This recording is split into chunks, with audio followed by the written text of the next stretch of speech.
আসসালামু আলাইকুম বন্ধুরা। গানে বলে সব রোগের সেরা রোগ, এরই নাম প্রেম রোগ। এই রোগের ওষুধ কোথাও নাই রে, এই রোগের ওষুধ কোথাও নাই রে। না না ভাই, প্রেম রোগ নয়, এই রোগের নাম ডায়াবেটিস। আচ্ছা আসুন জেনে নেই।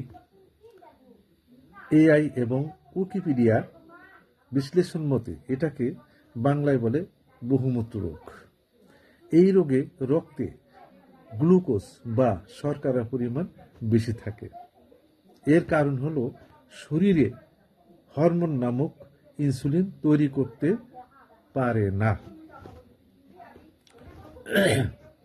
উৎপাদিত হরমোনও রক্তে শর্করা নিয়ন্ত্রণ করতে পারে না। ফলে এতে শরীরের বিভিন্ন অঙ্গ ক্ষতিগ্রস্ত হয়। ইনসুলিন হলো এক প্রকার হরমোন যা শরীরের গ্লুকোজ নিয়ন্ত্রণে রাখে। ডায়াবেটিসের টাইপ হলো দুই রকম। আসুন জেনে নেই।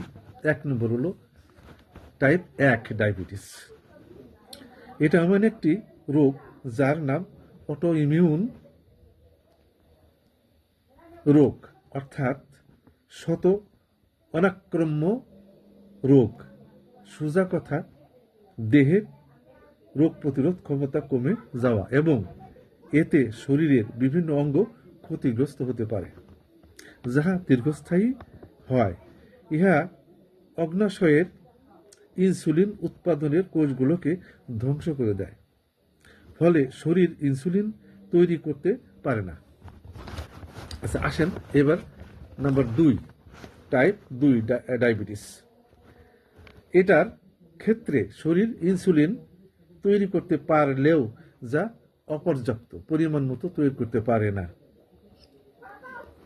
ডায়াবেটিস রোগের লক্ষণ যেমন বারে বারে প্রস্রাব হওয়া, অতিরিক্ত তৃষ্ণা পাওয়া, ওজন কমে যাওয়া, বিনা কারণে ওজন কমে যাওয়া, তারপর মুখ শুকিয়ে যাওয়া বা অস্বস্তি বোধ করা, ক্লান্তি, ক্ষত শুকাতে দেরি হওয়া ইত্যাদি।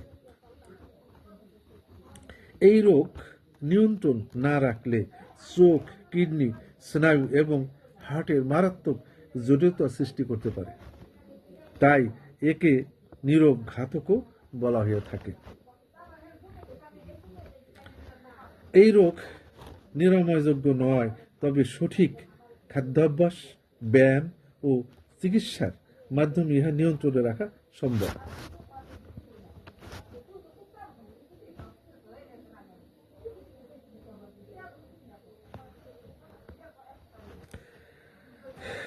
ডায়াবেটিসের স্বাভাবিক মাত্রা জানার এবং নিয়ন্ত্রণে রাখার জন্য অবশ্যই অভিজ্ঞ ডাক্তারের কাছে যাইতে হবে।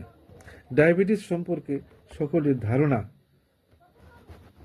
জানারও প্রয়োজন আছে, তাই এই ভিডিওটা শেয়ার ও ফলো করে দেবেন যাতে অন্যদের মধ্যেও এই ধারণা জন্মে। আজ আর নয়, আল্লাহ হাফিজ। আসসালামু আলাইকুম ওয়া রাহমাতুল্লাহি ওয়া বারাকাতুহু। ভালো লাগলে ভিডিওটা লাইক, কমেন্ট এবং শেয়ার করে দেবেন।